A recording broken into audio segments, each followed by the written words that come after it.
আবু লাহাবের এবং তার স্ত্রীর একটি ইতিহাস তুলে ধরে কিয়ামত পর্যন্ত আগত ইসলাম বিদ্বেষী, নবী বিদ্বেষী, আলেম ওলামা বিদ্বেষী, যারা ক্ষমতার অহংকারে, যারা সম্পদের অহংকারে, যারা দুনিয়ার বিভিন্ন অহংকারের মাধ্যমে ইসলাম, কোরআন, সুন্নাহ, নবী, রসুল এবং আলেম ওলামাদের সাথে শত্রুতা পোষণ করে, তাদের জন্য শিক্ষা স্বরূপ কিয়ামত পর্যন্ত এই আয়াতটি, এই সূরাটি নাজিল করেছেন, যাতে ইসলাম বিদ্বেষীরা এখান থেকে শিক্ষা গ্রহণ করতে পারে।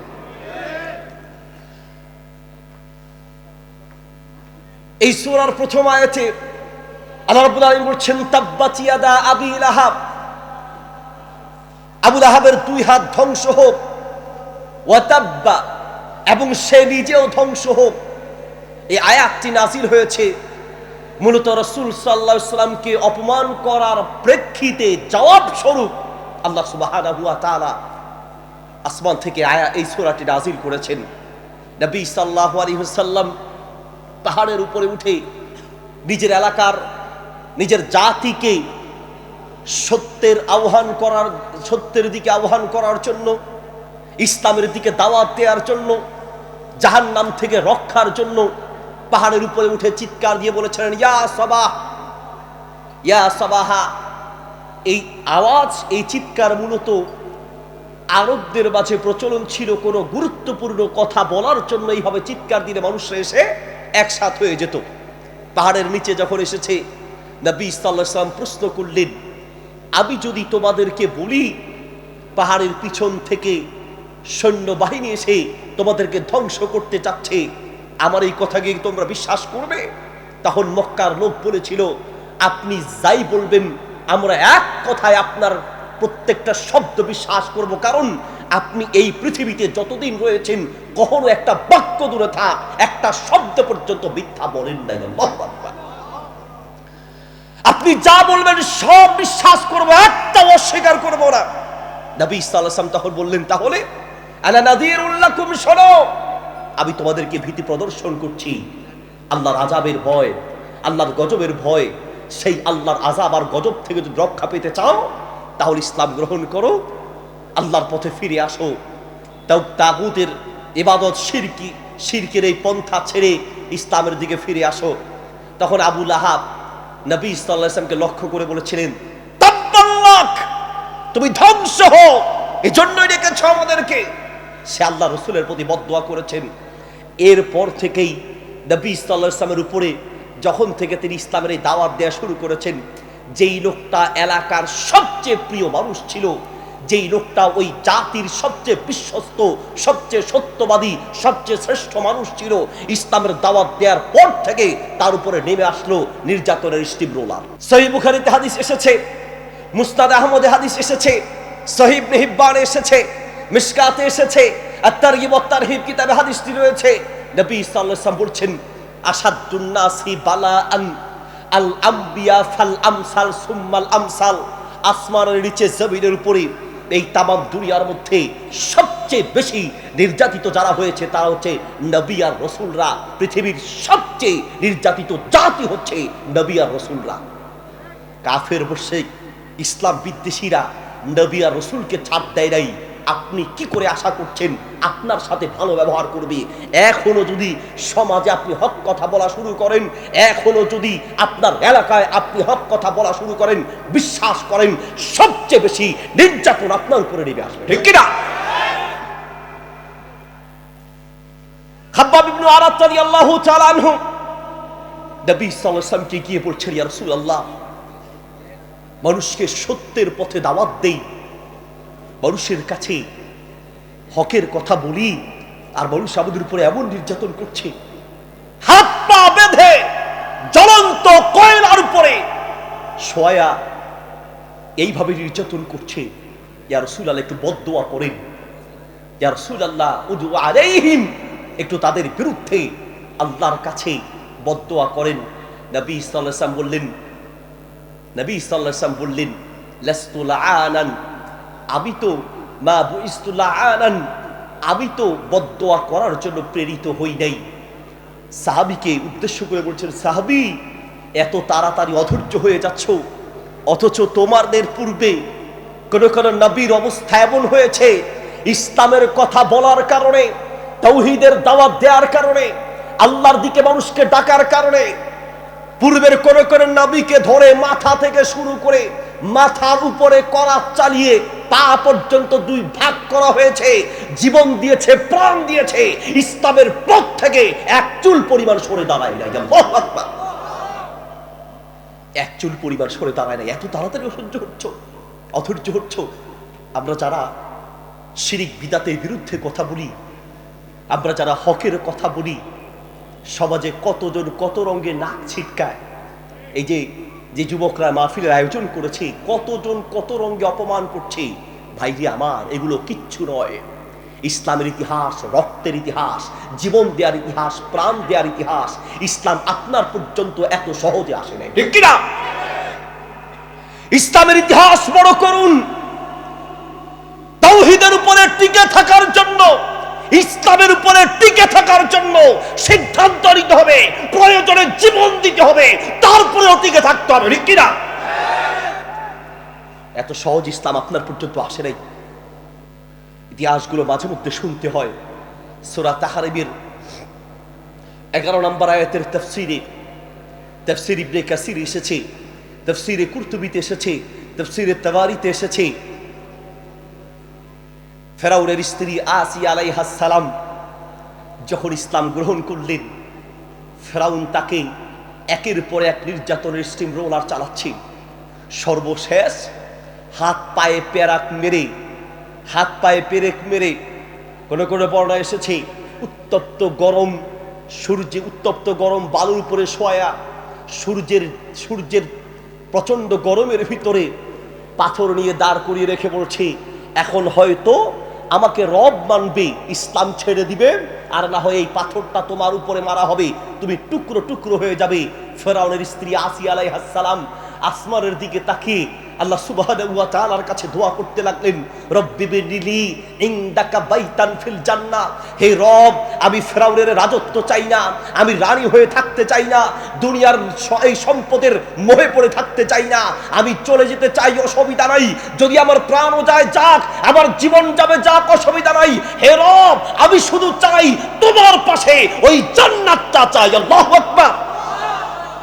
আমি শুধু তোমার পাশে ওই জান্নাতটা চাই। রব্বি বিনিলি, হে রব, আমার জন্য তৈরি করে রাখো ইনদাকা, তোমার কাছে, বাইতান ফিল জান্নাহ, একটা ঘর জান্নাতের ভিতরে আমি তোমার কাছে থাকতে চাই। আল্লাহু আকবার। ফিরআউনের এই রানী হয়ে থাকতে চাই না, রাজত্ব চাই না। ইসলামের জন্য এমন সিদ্ধান্ত নিতে হয়। যুবক বন্ধু, আজ সামান্য তুমি বেকার, চাকরি পাও না, এই বেকারত্ব নিয়েই তুমি অধৈর্য হয়ে যাচ্ছ, আল্লাহর উপরে নারাজ হয়ে যাচ্ছ। নাউজুবিল্লাহ বলো। হ্যাঁ, এত চেষ্টা করি, এত ভালো চলি, এরপরে একের পরে এক অসুখ, একের পরে এক বিপদ, একের পরে এক সমস্যা। হুজুর কি করব? হুজুর আর পারছি না, হুজুর শেষ হয়ে যাচ্ছি, হুজুর এখন কি করব? বহু যুবক এই দুনিয়াবি টেনশনে পড়ে শেষ পর্যন্ত মাদকের পথে পা বাড়ায়। যুবক, তোমার জন্য ইতিহাসগুলো বলছি, ইসলামের উপরে টিকে থাকতে হলে, জান্নাতের পথে চলতে হলে এত সহজ নয়, বরং কঠিন সিদ্ধান্ত নিতে হবে, ঠিক কিনা? কঠিন সিদ্ধান্ত নিতে হবে। সাদ ইবনে আবি ওয়াক্কাস রাদিয়াল্লাহু তাআলা ইসলাম গ্রহণ করলেন। তার মা তাকে রেখে বললেন, সাদ, ইন্নী সামিতু আন্নাকা আসলামতা ওয়া খালাফতা দীন আবিকা। শোনো সাদ, আমি শুনেছি তুমি নাকি ইসলাম গ্রহণ করেছো, তোমার বাপ দাদার ধর্মের বিরোধিতা করছো। সাদ, আমি শুনেছি তুমি নাকি ইসলামের কথা বলছো, আমি আব্দুল্লাহর বেটা মুহাম্মদ সাল্লাল্লাহু আলাইহি ওয়াসাল্লাম, তার কাছে যাওয়া আসা করো।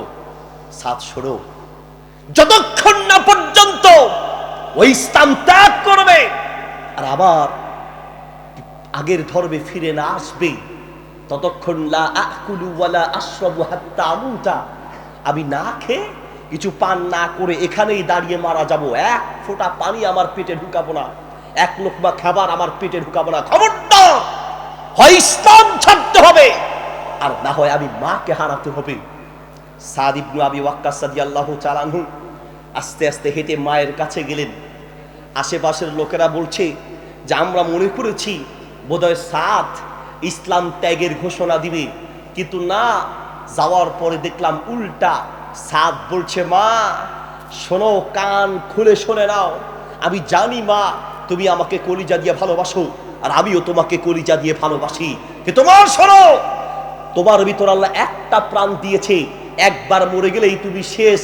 যদি মিআতু নাফসিন লাকি মিআতু নাফসিন, যদি আল্লাহ তোমার ভিতরে 100 প্রাণ দিত, আর তুমি যদি আমার সামনে ছটফট করতে করতে একবার দুইবার নয়, যদি 112 মরে যাও, আমি কাঁদবো, চোখের পানি ফেলবো, তোমার মায়ের কারণে আমি আমার ঈমান হারাবো না, আমি আমার ইসলাম হারাবো না। আল্লাহু আকবার। নবী সাল্লাল্লাহু আলাইহি ওয়াসাল্লামকে এসে কাফের মুশরিকরা লোভ দেখাচ্ছে, বলছে, হে মুহাম্মদ, কেন তুমি মানুষকে তাওহীদের কথা বলো, কেন মানুষকে তুমি এক আল্লাহর কথা বলো, কেন ইসলামের কথা বলো? মুহাম্মদ, যদি আমাদের সঙ্গে একটু ভাইলে ভাইলে চলো, ভাইলে ভাইলে বুঝেন নেই, ওয়াজ এমন ভাবে করতে হবে, বিভিন্ন মাহফিলে গেলে আমরা ওয়াজ করব দূরে থাক, উল্টা আমাদেরকেই ওয়াজ করে, হুজুর ওয়াজ করবেন ভাইলে ভাইলে, ভাইলে ভাইলে বুঝেন নাই, যেন হুজুর কারো গায়ে না লাগে। মসজিদের ইমাম সাহেব সারা বছর ওয়াজ করে ভাইলে ভাইলে, এখন মসজিদের মুসল্লি সবাই কয় এই না হুজুর, এই না হুজুর, মাহফিলেও এখন ভাইলে ভাইলে। মিয়া সাহেব, মাহফিলের পরে যদি এলাকায় পরিবর্তন না আসে, বাংলাদেশে আলহামদুলিল্লাহ হাজার হাজার মাহফিল হচ্ছে, দুঃখের বিষয় হয়, দুঃখের বিষয় হচ্ছে মাহফিলের আগে এলাকার যে অবস্থা, মাহফিলের পরেও সেই অবস্থা। মাহফিলের আগেও সুদ খেত, মাহফিলের পরেও সুদ খায়, মাহফিলের আগেও ঘুষ খেত, মাহফিলের পরেও ঘুষ খায়, মাহফিলের আগেও শিরিক করত, মাহফিলের পরেও শিরিক করে, মাহফিলের আগেও বিদাত করত, মাহফিলের পরেও বিদাত করে। আল্লাহর কসম, মাহফিলের পরে যদি আপনার ভিতরে পরিবর্তন না আসে, আল্লাহর কসম ওই মাহফিল ব্যর্থ মাহফিল, ঠিক কিনা? চেঞ্জ ইউর লাইফ, আপনার জীবনটাকে পাল্টাতে হবে। সমাজে যা চলছে এগুলোর বিরুদ্ধে কথা বলতে হবে, এটা আলেমদের দায়িত্ব, কথা বলে, ঠিক কিনা? সম্মানিত উপস্থিতি, নবী সাল্লাল্লাহু আলাইহি ওয়াসাল্লামকে বলছি, একটু আমাদের সাথে মিল রেখে চলো। যদি তুমি চাও মক্কার সবচেয়ে বড় সুন্দরী মেয়ে যদি চাও, তাও দিব। আরবের সবচেয়ে সুন্দরী মেয়ে যদি চাও, তাও তোমাকে দিব। যদি তুমি চাও সবচেয়ে ধনী হতে, তোমাকে সবচেয়ে ধনী বানায় দিব। যদি তুমি চাও এই পৃথিবীর সবচেয়ে বড় নেতা হবে, আমরা তোমাকে সবচেয়ে বড় নেতা বানিয়ে দিব। সব তোমার শর্তে রাজি আছি, খালি ইসলামের দাওয়াত দিতে পারবে না। নবী সাল্লাল্লাহু আলাইহি ওয়াসাল্লাম বলেন, শোনো, লাউ ওয়াদাউ শামসা ফি ইয়ামিনি ওয়াল কমারা ফি ইয়াসারি আলা আন আতরুকা হাযাল আমর মা তারাকতুহু। তামাম দুনিয়ার মানুষ শোনো, আমাকে ইসলামের পথ থেকে সরানোর জন্য শুধুমাত্র দুনিয়ার সম্পদ নয়, যদি আকাশের সূর্যকে ডান হাতে এনে দিতে পারো আর আকাশের চন্দ্রকে বাম হাতে এনে দিতে পারো, সারা দুনিয়ার সম্পদ নয়, শুধু যদি আকাশের সূর্যকে ডান হাতে আর আকাশের চন্দ্রকে বাম হাতে এনে দিতে পারো, আমি মুহাম্মদের ভিতরে যতক্ষণ পর্যন্ত এক ফোঁটা রক্ত থাকবে, সামান্য পরিমাণও প্রাণ থাকবে, আমি মুহাম্মদ জীবিত থাকতে আল্লাহর পথ থেকে এক চুল পরিমাণ সরাতে পারবে না। আল্লাহু আকবার। সবার উপস্থিতি, ইসলাম আপনার আমার পর্যন্ত এত সহজে আসে নাই। ইয়াসিরের পরিবার ইসলাম গ্রহণ করলেন। ইয়াসিরের পরিবারকে দেখে নবী সাল্লাল্লাহু আলাইহি ওয়াসাল্লাম সাহায্য করার কোনো ক্ষমতা নাই। নির্যাতন দেখে বললেন, সবরান সবরান ইয়া আলা ইয়াসির, তোমাদের উপরে যে নির্যাতন চলছে ধৈর্য ধরো, ধৈর্য ধরো। ইন্না মাউইদাকুমুল জান্নাহ, ও ইয়াসিরের পরিবার, তোমাদের জন্য ওয়াদা রয়েছে, দুনিয়ায় ধৈর্য ধরো, দুনিয়া থেকে বিদায় হওয়ার সঙ্গে সঙ্গে আল্লাহর জান্নাতের মেহমান হয়ে যাবে। কি পরিমাণ নির্যাতন করেছে, কি পরিমাণ! ইয়াসিরকে ধরে দুই পায়ের মধ্যে রশি লাগানো হলো। এক রশি ডান পাশের এক উটের সঙ্গে বেঁধে দিল, আরেক রশি বাম পাশের আরেক উটের সঙ্গে বেঁধে দিয়েছে। দুই উটকে দুই দিকে চালিয়ে দিয়েছে, দুই পা দুই দিকে চলে গেল, পুরো শরীরটা দুই ভাগ হয়ে গিয়েছে। শরীর নিয়েছে, পা নিয়েছে, রক্ত নিয়েছে, ঈমান নিতে পারে নাই। আল্লাহু আকবার। ঈমান নিতে পারে নাই। ইয়াসিরের স্ত্রী সুমাইয়া রাদিয়াল্লাহু তাআলা আনহা, ইসলামের প্রথম শহীদ। আবু জাহাল বর্ষা নিয়ে এসে লজ্জাস্থানে আঘাত করতে করতে শহীদ করে দিল, প্রাণ দিয়েছে, ইসলাম দেয় নাই। ইয়াসিরের ছেলে আম্মার রাদিয়াল্লাহু তাআলা আনহু, পুরো পরিবারটার উপরে নির্যাতন। আম্মার রাদিয়াল্লাহু তাআলা আনহুকে ধরে পানির ভিতরে বারবার চুবিয়ে মারছে, পানির ভিতরে বারবার চুবিয়ে মারছে। বারবার যখন পানির মধ্যে চুবিয়ে ধরছে, তাকে বারবার বলছে, তুমি বলো আমি মুহাম্মদকে মানি না, ইসলামকে মানি না, ঘোষণা দাও, না হয় পানিতে ডুবিয়ে মারবো। অসহ্য হয়ে মুখ দিয়ে সেই কুফরি কথা বলে ফেললো। এক দৌড়ে যখন তাকে ছেড়ে দিল আল্লাহ রসুলের কাছে, ইয়া রাসূলুল্লাহ, আমি প্রাণ দিয়ে আপনাকে ভালোবাসি, ইসলামকে প্রাণ দিয়ে ভালোবাসি, কিন্তু নির্যাতন সহ্য করতে না পেরে মুখ দিয়ে কুফরি কথা বের হয়েছে, ইয়া রাসূলুল্লাহ আমার কি হবে?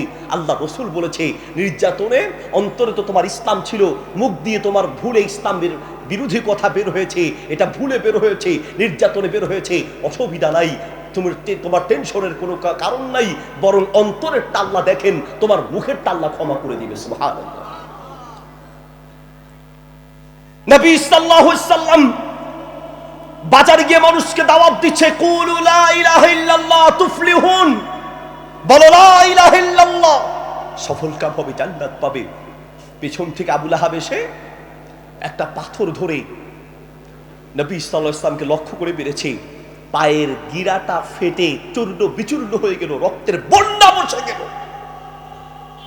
রক্তের বন্যা বসে গিয়েছে। তাইফের ময়দানে আপনার ইতিহাস জানেন, এমন ভাবে নির্যাতন করা হলো, আদবাউহু, রক্তাক্ত করা হলো, শরীরের রক্ত বের হয়ে রক্তে জুতা আটকে গিয়েছে। আল্লাহু আকবার, রক্তে জুতা আটকে গিয়েছে। সুবহানাল্লাহি ওয়া বিহামদিহি। এরপরেও তো হকের পথ থেকে এক চুল পরিমাণ সরে দাঁড়ায় নাই। এটা ইসলামের ইতিহাস, এটা ইসলামের ইতিহাস। সূরা লাহাবে সেই আল্লাহ রসুলের একজন শত্রুর ইতিহাস তুলে ধরা হয়েছে, তাব্বাত ইয়াদা আবি লাহাব, নবী আপনার উপরে নির্যাতনের স্টিম রোলার চালিয়েছে, আপনাকে অপমান করছে কে? আবু লাহাব। আর আবু লাহাব চায় আপনি ধ্বংস হন। নবী আপনি ধ্বংস হবেন না, যারা আপনাকে আপনার সঙ্গে শত্রুতা করে আখিরাতে নয়, এই দুনিয়াতে আল্লাহর গজবে ধ্বংস হবে। ঠিক কি না? এই দুনিয়াতে আল্লাহর গজবে ধ্বংস হবে। আবু লাহাব নবী সাল্লাল্লাহু আলাইহি ওয়াসাল্লামকে লক্ষ্য করে নির্যাতন করেছে। আল্লাহ সুবহানাহু ওয়া তাআলা ওয়া ইয়ামুদ্দুহুম ফি তুগয়ানিহিম ইয়ামাহুন, আল্লাহ ছাড় দেয়, কিন্তু আল্লাহ ছাড় দেয়, ছেড়ে দেয় না। আল্লাহ ছাড় দেয়, ছেড়ে দেয় না। ইন্না বাতশা রাব্বিকা লাশাদীদ, আল্লাহ ধরা বড় কঠিন। আল্লাহ যখন ধরবে, আল্লাহ যখন ধরবে, আল্লাহ যখন ধরবে, তোমার মন্ত্রিত্ব যাবে যাবে, তুমি লাঞ্ছিত হবে হবে, তোমার উঁচু মাথা নিচু হবে, কানাডায় জায়গা পাবে না, দুবাই পাবে না, মাটির উপরেও পাবে না। ঠিক কিনা? এটা কার ধরা? আল্লাহর ধরা। আল্লাহ যখন ধরবে তখন কোথাও ঠাই হবে না। ওই যে আয়াত, ওয়া ইয়ামুদ্দুহুম ফি তুগয়ানিহিম ইয়ামাহুন, তার অবাধ্যতার মধ্যে ইয়ামাহুন খালি ঘুরবে। এখন কি করছে? কথা বলে, এখন কি করে? খালি ঘুরে। ইয়ামাহুন, আল্লাহু আকবার। 1400 বছর আগের আয়াত যেন বর্তমান পরিস্থিতির কথাই বলছে। ঠিক কি না? তুমি যদি আরো আগে আবু লাহাবের ইতিহাসটা পড়তা, তুমি যদি আরো আগে ওই ফেরাউনের ইতিহাসটা পড়তা, তুমি যদি আরো আগে নমরুদের ইতিহাস পড়তা, তাহলে এই পর্যন্ত তোমাকে লাঞ্ছিত হওয়া লাগতো না। ঠিক কি না? আরো আগেই সোজা হয়ে যেতা, আরো আগেই তুমি সোজা হয়ে যেতা, কিন্তু সোজা হওয়া নাই। বরং আমি তো ভেবেছিলাম যে আলেম ওলামা মানে আমাদের সাথে বহস করবে, এখন উল্টা দেখতে আসি নায়িকার সাথে বহস করে। কিরে হারামি, কিরে হারামি, বাটপার মিথ্যুক, তুমি বলেছো আলেমদের সাথে বহস করবা, এখন দেখতে আসি তলে তলে তুমি নায়িকার সাথে বহস করো। সম্মানিত হাজরিন, তাব্বাত ইয়াদা আবি লাহাব ওয়া তাব্বা, আল্লাহ সুবহানাহু ওয়া তাআলা বলছেন, শোনো নবী আপনি ধ্বংস হবেন না, যারা আপনাকে অপমান করছে, যারা আপনার দ্বীনকে অপমান করছে, আল্লাহ বলছেন তারা ধ্বংস হবে। ঠিক কি না? আজ হোক আর কাল হোক, ধ্বংস তারা হবে। কিভাবে ধ্বংস হবে? আবু লাহাবের ফোড়া উঠেছে, বিচি বিচি বিচি, বুঝেন? ফোড়া, ফোড়া উঠার পরে সেই ফোড়াটা পাকতে শুরু করেছে। পাকতে পাকতে সেই ফোড়া পচে দুর্গন্ধ বের হওয়া শুরু হয়েছে। তার এই দুর্গন্ধে সে যে ক্ষমতার বড়াই দেখাতো, সে যে তার আশেপাশের লোকদের অহংকার করত, সব তাকে রেখে আলাদা হয়ে গেল। এদিকে এদিকে এখন আর আবুল আহাবের কাছে কেউ নাই। যতদিন ক্ষমতা আছে তখন তার ততদিন তার সাথে সাংবাদিকের অভাব ছিল না, তার কিছু চামচারও অভাব ছিল না। এখন যখন বিপদে পড়েছে, নাই কোনো মিডিয়া, নাই কোনো তার সাথে সাংবাদিক, নাই কোনো চামচা, একা একা হয়ে গিয়েছে। এই একা কবরে যেতে হবে, একাই জাহান্নামে যেতে হবে, ঠিক কিনা? যদি তওবা না করে। আবুল আহাবের গায়ে ফোড়া উঠেছে বিচি, এখন দুর্গন্ধে আশেপাশে আর কেউ নেই, নিজের পরিবারের লোকেরাও রেখে চলে গেল। সেই ফোড়ার যন্ত্রণায় মাটিতে গড়াগড়ি দিয়ে কাঁদতে শুরু করলো। শেষ পর্যন্ত মুখে পানি দিবে এমন একটা লোক নাই। এই মাটিতে গড়াগড়ি দিতে দিতে মাটি খেয়ে দুনিয়ার থেকে বিদায় হয়েছে। মাটি খেয়ে মৃত্যুর সময় কেউ তাকে সাহায্য করবে এমন একটা লোক খুঁজে পাওয়া যায় নাই। ইসলাম বিদ্বেষীরা শুনে নাও, তোমাদের অবস্থা হবে সেই আবুল আহাবের অবস্থা, ঠিক কিনা? আবুল আহাবের ছেলে আল্লাহর নবীকে অপমান করেছে। আবুল আহাবের ছেলে নবী সাল্লাল্লাহু আলাইহি ওয়াসাল্লামকে দেখে থুতু মেরেছে। নাউজুবিল্লাহ বলেন। থুতু মেরেছে। সেই থুতু আল্লাহ তার নবীর গায়ে পড়তে দেয় নাই, বাঁচিয়ে দিয়েছেন কে? আল্লাহ। কিন্তু থুতু তো মেরেছে, আল্লাহ কি ছেড়ে দিবে? না। থুতু যখন মেরেছে, নবী সাল্লাল্লাহু আলাইহি ওয়াসাল্লাম বললেন, আল্লাহুম্মা সাল্লিত আলাইহি কালবাম মিন কিলাবি, হে আল্লাহ, এই তোমার দুশমনের পিছে একটা হিংস্র প্রাণী লাগায় দাও। আবুল আহাবকে গিয়ে বলছে, বাবা আজকে একটা কামের কাম করছি, কি খুশি, কি যে খুশি। আগের বক্তব্যগুলো যদি মিডিয়া দেখেন মনে হবে যেন বাংলাদেশের রাজা ও একাই। কথা বলেন। বক্তব্যগুলো দেখলে আল্লাহু আকবার, নাউজুবিল্লাহি মিন যালিক। একটা কাজের কাজ করেছি, কি মুহাম্মদকে লক্ষ্য করে থুতু মেরেছি, তাই নাকি বাবা? কি করলা তুমি? মুহাম্মদ কিছু বলেছে? হ্যাঁ, মুহাম্মদ তো বলেছে আমার পিছনে নাকি হিংস্র প্রাণী লেগে যাবে, আমাকে খেয়ে ফেলবে, ধ্বংস করবে। আবুল আহাব বলছে, বাবা তাহলে তোমাকে সতর্ক থাকতে হবে। মুহাম্মদ যেহেতু বলেছে তাইলে কিন্তু বাবা এটার সম্ভাবনা আছে, কারণ আজ পর্যন্ত পৃথিবী উল্টা যেতে পারে, মুহাম্মদের কোনো কথা আজ পর্যন্ত বিপরীত হয় নাই। পৃথিবী উল্টা যেতে পারে, মুহাম্মদের কথা বিপরীত হতে পারে না, ঠিক কিনা? বিপরীত হতে পারে না। ওই যে সহিহ বুখারী হাদিস আপনি শোনেন নাই? সহিহ বুখারীতে হাদিস আছে, মুসনাদ আহমদে আছে, সিলসিলা সহিহার ভিতরে আছে, সহিহুল জামি কিতাবে আছে, মিশকাতে আছে। নবী সাল্লাল্লাহু আলাইহি ওয়াসাল্লাম বলছেন, মান আদালি ওয়ালিয়ান ফাআদিনতুহু বিল হারবি। আল্লাহর নবী বলেছেন, এদিকে আল্লাহর নবী বলেছেন, মান আদালি ওয়ালিয়ান ফাআদিনতুহু বিল হারবি। যে ব্যক্তি আলেম ওলামার সঙ্গে, আল্লাহ ওয়ালাদের সঙ্গে শত্রুতা করে তাদের বিরুদ্ধে যুদ্ধ ঘোষণা করেছেন কে? কে কে কে? আমরা কিছু বলার নেই, আমাদের সেই ক্ষমতা নাই, কিন্তু আমাদের ক্ষমতা না থাকলেও আমাদের রবের ক্ষমতা আছে, ঠিক কি না? আমাদের রবের ক্ষমতা আছে। আবুল আহাব বলছে, বাবা যদি মুহাম্মদ বলে থাকে তোমার খবর আছে তাহলে সাবধান, একা কোথাও যেও না, আমি তোমাকে বাঁচাবো। যেখানেই যাও আমি তোমার সঙ্গে যাব। যেখানে ছেলে যায় বাবা তার সাথে সাথে যায়। সিরিয়া যাবে ব্যবসার উদ্দেশ্যে। ছেলেকে বললেন, বাবা আমি ব্যবসার উদ্দেশ্যে সিরিয়ায় যাব, আর তুমি বাড়িতে যদি একা থাকো, ওই যে মুহাম্মদ সাল্লাল্লাহু আলাইহি ওয়াসাল্লাম দোয়া করেছেন, হয়তোবা তোমাকে সে খেয়ে ফেলবে, চলো আমার সাথে, তোমাকেও আমার সাথে নিয়ে যাই সিরিয়ায়। নিয়ে গেলেন ছেলেকে সিরিয়ায়। ব্যবসার শেষে যখন ফিরে আসছিলেন, আসার পথে ছেলে সহ তাঁবু টানালেন এক জায়গায়, রাতে থাকবেন, রাতে থাকার জন্য তাঁবু টানালেন। তো তাঁবু টানিয়ে সবাইকে গোল করে ঘুম বানিয়েছেন, আবার দুই ভাগ করেছেন। বলছেন, আমার ছেলের জন্য একটু ভয় পাচ্ছি, কাজে দুইটা ভাগ করো, এক ভাগ ঘুমাবে আর এক ভাগ পাহারা দিবে। যদি বাঘটাক আসে, যারা পাহারা দিবে তারা বাঁচাবে।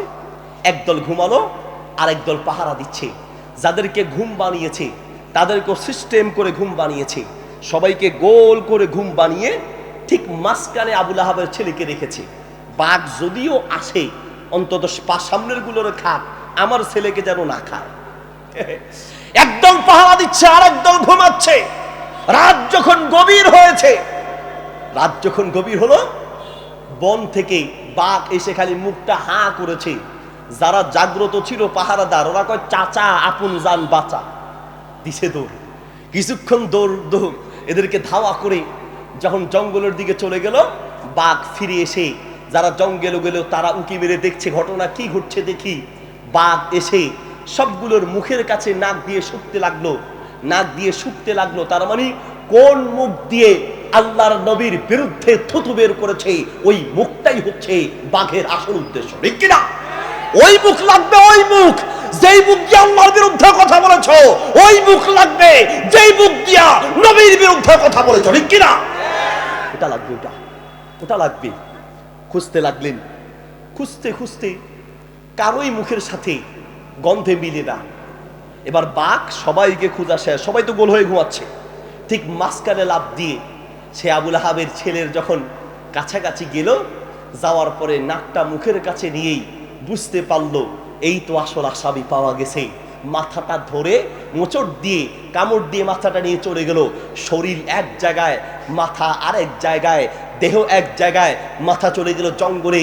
ইতিহাস সাক্ষী দেয় ইসলামের বিরুদ্ধে লেগে, নবীর বিরুদ্ধে গিয়ে, আল্লাহর বিরুদ্ধে গিয়ে, আল্লাহর কসম কেউ টিকে থাকতে পারে নাই। নমরুদ পারে নাই, ফেরাউন পারে নাই, আবু জাহাল পারে নাই, আবু লাহাব পারে নাই, আবু লাহাবের ছেলে পারে নাই, কিয়ামত পর্যন্ত কেউ পারবে না, ঠিক কিনা? ইতিহাস শোনো, ইতিহাস থেকে শিখো, তওবা করো, এখনো সময় আছে। ইন্না বাতশা রাব্বিকা লাশাদীদ, আল্লাহর ধরা বড় কঠিন ধরা। বাদশা কিসরা আল্লাহ নবী সাল্লাল্লাহু আলাইহি ওয়াসাল্লামকে অপমান করেছে। কিভাবে? নবী সাল্লাল্লাহু আলাইহি ওয়াসাল্লাম বিভিন্ন বাদশার কাছে চিঠি লিখেছেন। মিন মুহাম্মাদিন আজিমির রুম, সহিহ বুখারীর প্রথম খণ্ডের 4 নম্বর পৃষ্ঠায়, 5 নম্বর পৃষ্ঠায় নবী সাল্লাল্লাহু আলাইহি ওয়াসাল্লামের চিঠি দেওয়ার উদ্ধৃতি রয়েছে। বিভিন্ন বাদশার কাছে চিঠি লিখেছেন। বাদশাহ কিসরার কাছেও চিঠি লিখেছেন। মি মুহাম্মাদিন ইলা আজিমি কিসরা, পারস্যের বাদশাহ কিসরার কাছে নবী সাল্লাল্লাহু আলাইহি ওয়াসাল্লাম চিঠি লিখলেন। সেই চিঠিটা সে পড়লো। চিঠিটা পড়ে সেই চিঠিটা ছিঁড়ে টুকরো টুকরো করে মাটিতে ফেলে দিয়েছে। আল্লাহ রসুলের চিঠিকে টুকরো করে ফেলে দেওয়ার মানে হচ্ছে আল্লাহ রসুলকে অপমান করা। নবী সাল্লাল্লাহু আলাইহি ওয়াসাল্লামকে সাহাবী এসে বললেন, ইয়া রাসূলুল্লাহ, আপনার চিঠিটা দিলাম, একটা ভদ্রতা আছে, কিন্তু না, সেই এই চিঠিকে পড়ে টুকরো টুকরো করে ছিঁড়ে ফেলে দিয়ে আপনাকে অপমান করেছে। আল্লাহর নবী বললেন, সে তো আমার চিঠিকে ছিঁড়ে টুকরো টুকরো করে নাই, মাজ্জাকাল্লাহু মুলকাহু, সে আমার চিঠিকে ভাঙে নাই, আমার চিঠিকে টুকরো টুকরো করে নাই, বরং সে তার রাজত্বকে ভেঙে চুরমার করেছে, ঠিক কিনা? সে আমার চিঠিকে অপমান করে নাই, বরং সে তার রাজত্বকে ধ্বংস করেছে। আবার চিঠিকে ছিঁড়ে টুকরো টুকরো করেছে, আল্লাহ তার রাজত্বকে ভেঙে চুরমার করে দিবে। ইতিহাস হলো ইতিহাস। কিভাবে ভেঙে চুরমার করেছেন? বাপ আর ছেলে এই দুইজনের মাঝে দ্বন্দ্ব। বাপ আর ছেলে দুইজনের মাঝে দ্বন্দ্ব। কিভাবে? বাপ ও নারী লোভী ছিল, বেয়াদবি মাফ করবেন, ছেলেও নারী লোভী ছিল। বেশিরভাগ ইসলাম বিদ্বেষীদের খবর নিয়ে দেখেন, বেশিরভাগ গুলাই হচ্ছে চরিত্রহীন, লম্পট, ধর্ষক, বদমাশ, ঠিক কিনা? ওদের চরিত্র ভালো হলে কখন ইসলামের বিরুদ্ধে লাগতে পারে না। বাপও ধর্ষক, ছেলেও ধর্ষক। এখন বাপ মনে করে যে আমার ছেলের কারণে আমি রাজ দরবারে যে কোনো মেয়ে আনতে পারি না। বাপ হলো পথের কাঁটা। বাপ মনে করে ছেলে পথের কাঁটা, ছেলে মনে করে বাপ পথের কাঁটা। ছেলে চিন্তা করলো যে আমার বাপের রাইখা লাভ নাই, বুড়া মানুষ, একটা ধারালো ছুরি নিয়েছে, বাপকে জবাই করে শেষ করে দিবে। বাপের রুমের দিকে রওনা দিয়েছে। বাপ ওই দিকে বসে বসে সেও একটা সিদ্ধান্ত নিয়েছে যে আমার ছেলেকে রাখা যাবে না, তবে ওর সাথে আমি শক্তিতে পারবো না, আমি কৌশলে তাকে হত্যা করব। কিভাবে? একটা ঔষধের বোতল নিয়েছেন, ঔষধের বোতলের ভিতরে বিষ ঢুকিয়ে বোতলের উপরে লিখে দিয়েছে হাদা দাওয়াউন মুকাউফিন লিল ওয়াতি, এই ঔষধ খেলে যৌন শক্তি বাড়ে। আর বাপ তো জানে যে আমার ছেলে যে 2 নাম্বার, ওই এই ধর্ষক আর শয়তান যদি এই ঔষধ পায় তাহলে মধুর মতো গটগট করে খাবে।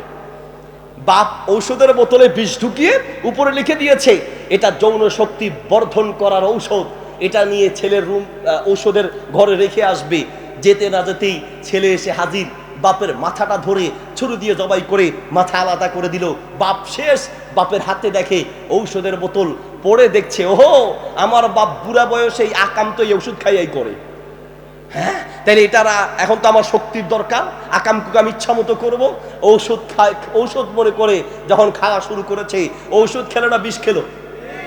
বাপও গেছে, ছেলেও গিয়েছে, রাজত্ব আসলো মেয়ের হাতে, কয়দিন পরে তাও শেষ, পুরো রাজত্ব ভেঙে চুরমার হয়ে গেল। ইতিহাস সাক্ষী দেয়, যারা ইসলামের বিরুদ্ধে কথা বলে, যারা ইসলাম বিদ্বেষী, যারা নবী বিদ্বেষী, আসমানি কিতাব বিদ্বেষী, আল্লাহ বিদ্বেষী, আরে বলবা বিদ্বেষী, ইতিহাস সাক্ষী দেয় এই দুনিয়াতে আল্লাহ গজব দিয়ে ধ্বংস করে দেয়। এই দুনিয়াতে আল্লাহ গজব দিয়ে ধ্বংস করে দেয়। সম্মানিত উপস্থিতি, তাব্বাত ইয়াদা আবি লাহাব, আবু লাহাবকে আল্লাহ ধ্বংস করেছেন। ফোড়া উঠেছে, বিচি দুর্গন্ধে সব আলাদা হয়ে গেল, কেউ কাছে আসে না, মাটি খেয়ে দুনিয়ার থেকে বিদায় হয়েছে। মরার পরে দুর্গন্ধে তার কাছে কেউ আসে না, দূর থেকে একটা গর্ত খুঁড়ে দূর থেকে সেই গর্তের ভিতরে ফেলে মাটি চাপা দিয়ে দুনিয়ার থেকে বিদায় করেছে। আল্লাহ সুবহানাহু ওয়া তাআলা সেই কথাই বলছেন, তাব্বাত ইয়াদা আবি লাহাবিন ওয়া তাব্বা। শোনো, আবু লাহাবের হাত ধ্বংস হোক, সে নিজেও ধ্বংস হলো। মা আগনা আনহু মালুহু ওয়া মা কাসাব। শোনো, তার যে সম্পদ বাপ দিয়ে গিয়েছে আর নিজে যা কামাই করেছে, তার অর্থ, ক্ষমতা, সম্পদ তার কোনো কাজে আসে নাই। অর্থ, সম্পদ, ক্ষমতা তাকে কানাডায় ঢুকতে দিতে পারে নাই, তার অর্থ, সম্পদ, ক্ষমতা দুবাই যেতে পারে নাই, বরং দেশে মুখও দেখাতে পারছে না। ইতিহাস সাক্ষী দেয়, যারা ইসলামের বিরুদ্ধে কথা বলে এরা আখিরাতে নয় দুনিয়াতে আল্লাহ গজব দিয়ে ধ্বংস করে। ঠিক কিনা? মা আগনা আনহু মালুহু ওয়া মা কাসাব।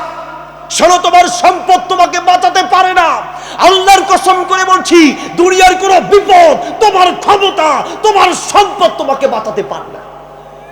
তোমার হাত ধরে বলছি যুবক, আপনাকে বলছি, আপনাকে, আপনি মনে করছেন করোনা ভাইরাস চলে গিয়েছে, হুজুর এখন আর করোনার সমস্যা নাই।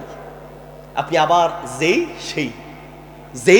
সেই করোনা আসার আগে, আসার পরে মানুষ একটু মনে হয় ঠিক হয়ে আসছিল, আল্লাহর ভয়ে না, করোনার ভয়ে। কার ভয়ে?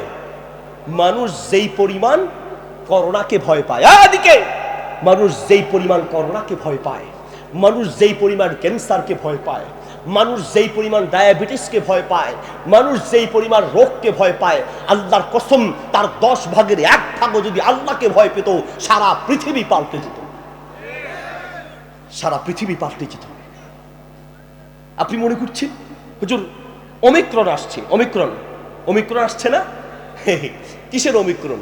হ্যাঁ, ওমিক্রন কিসের? ওমিক্রন তো আমরা খাই, ওমিক্রন ট্যাবলেট আমরা অনেকে খাই না। ফেসবুকে একজনে লিখছে ওমিক্রন টমিক্রন আমরা ভয় পাই না, কারণ ওমিক্রন ট্যাবলেট তো আমার বাবা প্রায় খায়। নিয়ে এসে ওমিক্রন আসছে, হুজুর টেনশন নাই, ডোজ দেওয়া আছে। আজকে একজনের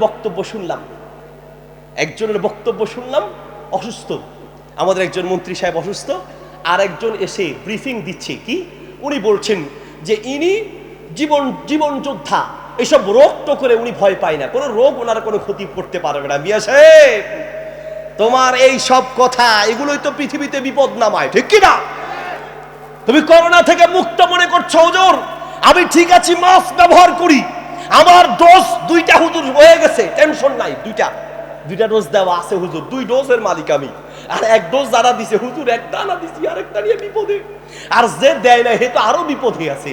নিয়ে সাহেব, আমি বলতে চাই, আপনি মাস্ক ব্যবহার করেন, অসুবিধা নাই, আপনি করোনা ভাইরাস থেকে বাঁচার ডোজ দিয়েছেন, অসুবিধা নাই, ভালো, কিন্তু আমি আপনার ঈমান রক্ষার জন্য বলতে চাই, আপনি এই কথা মনে করবেন না, ভালো ডাক্তারের সাথে আমার পরিচয় আছে, ভালো হসপিটালের সাথে আমার সম্পর্ক আছে, ডোজ দিয়েছি, মাস্ক ব্যবহার করি, ঔষধ খাই, সতর্ক থাকি, ইনশাল্লাহ আমার কোনো টেনশন নাই। আল্লাহর কসম করে বলছি, কোনো ডোজ আপনাকে করোনা থেকে, রোগ থেকে বাঁচাতে পারে না, কোনো ঔষধ আপনাকে বাঁচাতে পারে না, কোনো ডাক্তার বাঁচাতে পারে না, কোনো হসপিটাল বাঁচাতে পারে না, আপনার আল্লাহ আপনাকে বাঁচাতে পারে। ঠিক কিনা? আপনার আল্লাহ আপনাকে বাঁচাতে পারে। আবার কেউ উল্টা ফতোয়া দিবেন না। আমাদের দেশে চা দোকানে গেলে বোঝা যায় এলাকায় যে কত ডাক্তার, কত মুফতি আর কত আইনজীবী, ওরে বাপরে বাপ এলাকায় আছে, এটা চা দোকানে না গেলে বোঝা যায় না। হ্যাঁ, বহুত মুফতি, ওরে বাপরে বাপ, এক এক ফতুয়া যে দেয় এই স্টেজ পরিমাণ, এক এক ফতুয়া এত বিশাল বিশাল। কেউ কেউ বলে মিয়া করোনা, মাস্ক কি আর করোনা টরোনা, কি আর মাস্ক টাস, আল্লাহ রাখলে রাখবে, নিলে নিবে, কোনো মাছ টাছ বুঝি না, কোনো ডোজ, কোনো ঔষধ, কোনো ডাক্তার, কিচ্ছু বুঝি না। আল্লাহ ভরসা। কি ভরসা ভাই রে? আপনি কি আল্লাহ ভরসার মানেটা বুঝছেন? আল্লাহ ভরসার আপনি গায়ে আগুন লাগায় দিয়া আল্লাহ ভরসা, হ্যাঁ, আপনি গায়ে আগুন লাগায় দিয়ে আল্লাহ ভরসা। আল্লাহ ভরসার মানে কি? সহিহ বুখারীতে riwayat আছে, নবী সাল্লাল্লাহু আলাইহি ওয়াসাল্লামের কাছে একজন সাহাবী আসলেন, এসে বললেন, ইয়া রাসূলুল্লাহ, এই যে আমার হাতে উট আছে, এই উট কি বাঁধার দরকার আছে? আল্লাহ উট রাখলে রাখবে, নিলে নিয়ে যাবে, আল্লাহ ভরসা। বাঁধার কি দরকার? আল্লাহ ভরসা। আল্লাহ রাসূল সাল্লাল্লাহু আলাইহি ওয়াসাল্লাম আল্লাহ ভরসা শিখাচ্ছেন না, ইকিলহা ফাতাওয়াক্কাল আলাল্লাহ, আগে উট বাঁধো, তারপরে আল্লাহর উপরে ভরসা করো। তার মানে আগে মাস্ক, করোনা থেকে বাঁচার ডোজ, ঔষধ বা বিভিন্ন যে মাধ্যমগুলো আছে, চিকিৎসা বিজ্ঞানীদের যে সতর্কতা, চিকিৎসা বিজ্ঞানীদের পরামর্শ, সেগুলো গ্রহণ করো, কিন্তু ওইগুলোর উপর ঈমান রাখা যাবে না। ঈমান রাখতে হবে একমাত্র একজনের উপরে, তিনি কে? আরো জোরে, আল্লাহর উপরে। আল্লাহর উপরে। আল্লাহর উপর ঈমান কাকে বলে বুঝার জন্য আপনাকে একটা দৃষ্টান্ত দেই। নবী সাল্লাল্লাহু আলাইহি সাল্লাম কাফের মুশরিকদের ভয়ে পাহাড়ের গুহার ভিতরে গিয়ে লুকালেন। আল্লাহর নবীকে খুঁজতে খুঁজতে তলোয়ার নিয়ে সেই পাহাড়ের উপরে এসে মুশরিকরা হাজির হয়ে গেল। ভিতর থেকে আবু বকর দেখে বলছেন, ইয়া রাসূলুল্লাহ, ধরা তো পড়ে গেলাম, আর তো উপায় নাই। কেন কেন? ওই যে দেখেন মুশরিকরা এসে হাজির হয়ে গেল, এখন আর কি করে বাঁচবো? আল্লাহর রাসূল বলছেন, সাহাবী, মা যন্নুকা বিইসনাইনি আল্লাহু সালিসুহুমা। সূরা তাওবার সম্ভবত 40 নম্বর আয়াতের তাফসীরে ইবনে কাসির, তাফসীরে কুরতুবী, তাফসীরে মারিফুল কুরআন, তাফসীরে তাবারি খুললেই দেখবেন আল্লাহর রাসূলকে আল্লাহর রাসূল সাল্লাল্লাহু আলাইহি ওয়াসাল্লাম আবু বকরকে বলছেন, আবু বকর, কি মনে করেছো এই পাহাড়ের ভিতরে আমরা দুইজন শত্রু এসে হাজির, টুকরো টুকরো করে ফেলবে? না না না, এখানে আমরা দুইজন নই, আমাদের সঙ্গে আরেকজনের সাহায্য আছে, তিনি কে? আরো চলে, আল্লাহর সাহায্য।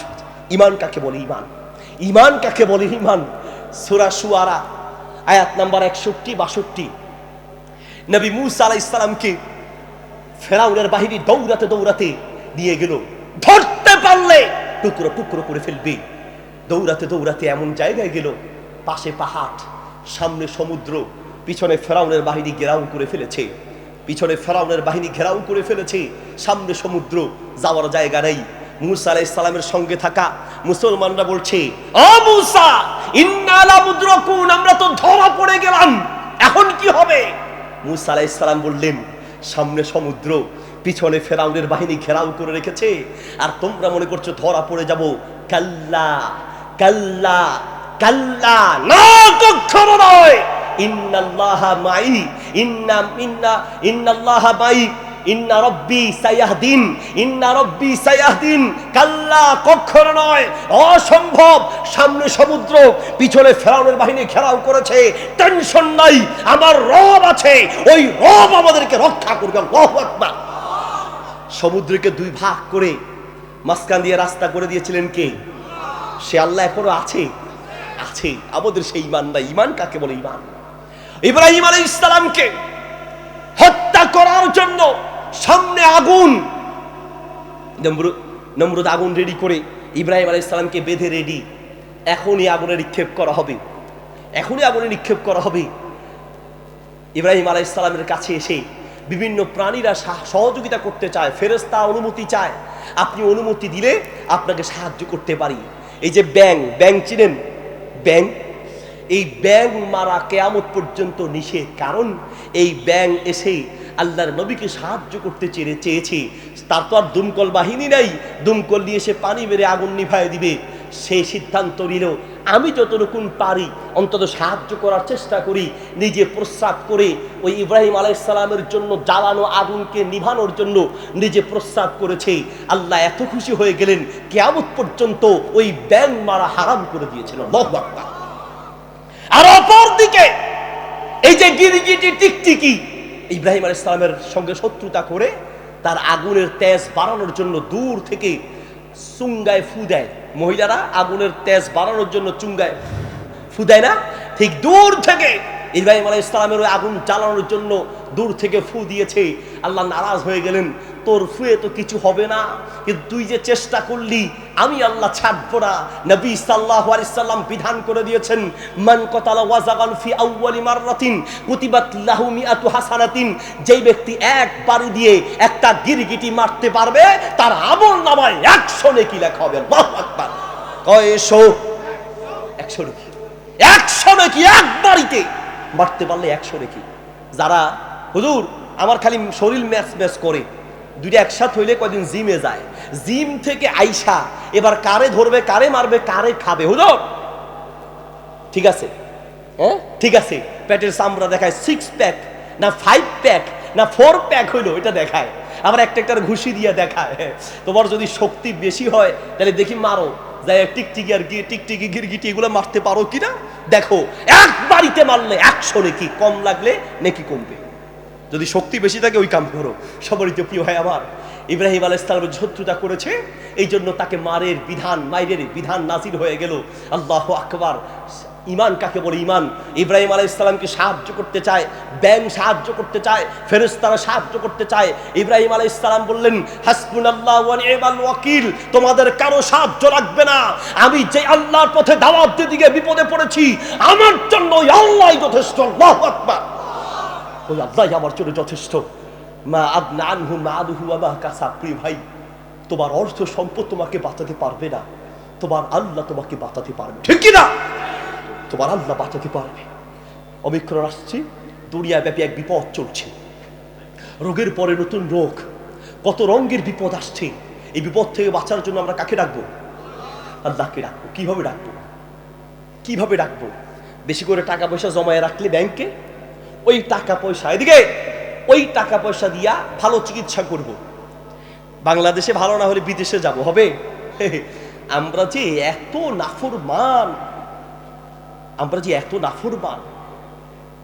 এত নাফরমান, অসুস্থ হলে আল্লাহ তুমি বাঁচাও, অপারেশন হবে, অপারেশনের রুমে ঢুকে আল্লাহ তুমি বাঁচাও, ডাক্তারকে আল্লাহ আল্লাহ, ডাক্তারকে বলে একটু দোয়া করে একটু ভালো করে দেখেন, আর মনে মনে আল্লাহ তুমি বাঁচাও। অপারেশন করে ভালো হয়ে যখন বাড়িতে আসে, কেউ জিজ্ঞেস করলে ভাই অপারেশন কেমন হইলো, ভাই রে ডাক্তার খুব ভালো ডাক্তার ছিল, নাইলে বাঁচতাম না, ঔষধ খুব ভালো ঔষধ দিয়েছে, নাইলে বাঁচতাম না, হসপিটাল খুব ভালো হসপিটাল ছিল, নাইলে বাঁচতাম না। আল্লাহর কসম করে বলছি ভাই, তোমার ডাক্তার তোমায় বাঁচায় নাই, তোমার হসপিটাল তোমায় বাঁচায় নাই, তোমার ঔষধ তোমায় বাঁচায় নাই, তোমার আল্লাহ তোমায় বাঁচিয়েছে, ঠিক কি না? দুনিয়ায় তোমার সম্পদ তোমাকে বাঁচাতে পারবে না, আখিরাতেও তোমার সম্পদ তোমাকে বাঁচাতে পারবে না। আমি 8 বছর আগের কথা বলছি, মাহফিলের উদ্দেশ্যে মালদ্বীপ যাচ্ছিলাম। প্রথমে শ্রীলঙ্কা গিয়েছি, তো শ্রীলঙ্কাতে এয়ারপোর্টে যখন নামলাম, একজন ভাই এসে আমাকে বললেন, হুজুর, আল্লাহু আকবার, হুজুর বাংলাদেশের 1000 টাকার নোট নিয়া শ্রীলঙ্কার কয়েকটা দোকান ঘুরে আসলাম 1 প্যাকেট বিস্কিটের জন্য। হুজুর 1000 টাকার নোট দিলাম, একটা বিস্কিট দূরে থাক, একটা চকলেট দিতে রাজি হয় নাই। আহা হুজুর, পেটে খুব ক্ষুধা, বিমানে যা দিয়েছে খেতে পারি নাই, এখন ওই এত টাকা দিলাম, ওরা নোটটাই নেয় না, ঘটনা কি? আমি বললাম এর কারণ হলো বাংলাদেশের টাকা শ্রীলঙ্কার দোকানে চলে না, ওখানে চলে ডলার, বাংলাদেশি টাকা সৌদি আরব চলে না, ওখানে চলে রিয়াল, বাংলাদেশি টাকা ইন্ডিয়ায় চলে না, ওখানে চলে রুপি।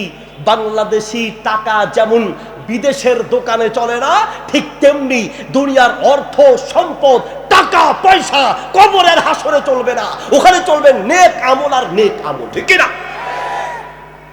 এবার আপনাকে আমি প্রশ্ন করি, সেই জান্নাতের জন্য কি পরিমাণ নেক আমল জমা করেছেন? কি পরিমাণ? আপনি ওই ব্যাংকে মাশাআল্লাহ কত লাখ টাকা জমা আছে, কয়দিন পর পর হিসাব মিলান, কত লাখ টাকা ব্যাংকে আছে, কার কাছে কত টাকা জমা দেওয়া আছে, হিসাব মিলান। জীবনে কখনো একবারও আমি যদি এখন দুনিয়া থেকে বিদায় হই আমার অবস্থা কি হবে হিসাব মিলিয়েছেন? কখনো এমনটা হয় নাই। আব্দুল্লাহ ইবনে মাসউদ রাদিয়াল্লাহু তাআলা আনহু বলেন, ওই যে আনতুম তুসাল্লুনা কামা ইউসাল্লুন, কয় তোমরা, তাবিদেরকে বলছেন, সাহাবীরা যেভাবে আমল করে তোমরাও তেমন আমল করো। সাহাবীদের রোজা, নামাজ, রোজা তাদের মতো আমলের দিক থেকে তোমার মিল আছে, কিন্তু একটা জায়গায় হচ্ছে তোমাদের মাঝে আর সাহাবীদের মাঝে পার্থক্য সেটা কি? আনতুম তারগাবুনা ফিদ দুনিয়া ওয়া হুম ইয়ারগাবুনা ইলাল্লাহ ইলাল আখিরা, আনতুম তুআসসিরুনা দুনিয়া ওয়া হুম ইউআসসিরুনাল আখিরাতা আলা দুনিয়া। তোমরা আখিরাতের তুলনায় দুনিয়াকে প্রাধান্য দাও, আর সাহাবীরা দুনিয়ার তুলনায় আখিরাতকে প্রাধান্য দিত। ঠিক কি না? তারা দুনিয়ার তুলনায় আখিরাতকে প্রাধান্য দিত। যখন এই মসজিদ থেকে আযান আসতো আল্লাহু আকবার, সাথে সাথে তাদের চেহারা পাল্টে যেত, কারণ আল্লাহর ডাক এসেছে। দুনিয়ার সব ছেড়ে নামাজের জন্য মসজিদে দৌড়াতো। ঠিক কি না? আর তুমি মসজিদে ঢোকার পরেও যদি দেখো দোকানে কাস্টমার এসেছে, নামাজ ছেড়ে তুমি মসজিদ দোকানের দিকে দৌড়াও। তোমার মাঝে আর সাহাবীদের মাঝে এখানেই পার্থক্য, এখানেই পার্থক্য। সবারই তো প্রিয় ভাই আমার, কি দিয়ে বুঝাই তারা কিভাবে আখিরাতকে প্রাধান্য দিত। নবী সাল্লাল্লাহু আলাইহি ওয়াসাল্লামের কাছে একজন এতিম আসলেন। এতিম এসে আল্লাহ নবীকে বললেন, ইয়া রাসূলুল্লাহ, আমার দেয়ালের ওই পাশে আবু লুবাবার একটা গাছ আছে। ওই গাছ খেজুর গাছের খেজুর এই পাশে এসে পড়ে, একটু ঝামেলা হয়। এই গাছটা যদি আপনি আমাদেরকে কিনে দিতে পারতেন আমাকে, তাহলে অনেক উপকৃত হতাম। এতিমের এই কথা শুনে আল্লাহ রাসূল সাল্লাল্লাহু আলাইহি ওয়াসাল্লাম আবু লুবাবাকে ডাকলেন, ডেকে বললেন, আবু লুবাবা, তোমার ওই গাছটা এই এতিমের কাছে বিক্রি করো। যদি তোমার এই গাছটা এতিমের কাছে বিক্রি করো, তাহলে কিয়ামতের মাঠে জান্নাতে আল্লাহ তোমার জন্য খেজুর গাছের ব্যবস্থা করবে। তুমি ওর কাছে বিক্রি করো। আবু লুবাবা শুনে বললেন, বিচার মানি তাল গাছ। কিছু মানুষ আছে না, হুজুর আপনার কথা ঠিক, ঠিক হুজুর, এখানে বসে বলবে ঠিক, জোরে সোরে বলবে, আবার এখান থেকে বের হয়ে বিড়িয়া সিগারেটের টান দিবে ঠিক, হ্যাঁ, তারপরে জুয়া খেলায় ঠিক, টিভি দেখায় ঠিক, ছবি দেখায় ঠিক। কথা বলেন, এখানেও ঠিক ওখানেও ঠিক। আবু লুবাবা বলছে, ইয়া রাসূলুল্লাহ, ওই যে এতিম সে তো আমাকে বলেছে, কিন্তু আমি তো বলেছি আমি বিক্রি করবো না। চলে গেলেন। রাসূলুল্লাহ সাল্লাল্লাহু আলাইহি ওয়াসাল্লামের পাশে আবু দাহদা ছিল। বলছে, ইয়া রাসূলুল্লাহ, আপনি ওই গাছটা কিনে এতিমকে দিলে বলেছেন জান্নাত পাওয়া যাবে, খেজুর জান্নাতে খেজুর গাছ পাওয়া যাবে। সে রাজি হয় নাই। আমি যদি সেই গাছটা কিনে দেই, তাহলে কি সেই খেজুর গাছ কিনে দিলে আমি কি জান্নাত পাবো? আমি কি খেজুর গাছ পাবো জান্নাতে? আল্লাহ রাসূল বললেন, হ্যাঁ আবু দাহদা, তুমিও যদি সেই খেজুর গাছ কিনে দিতে পারো, তাহলে ওই পুরস্কার তোমার জন্য আছে।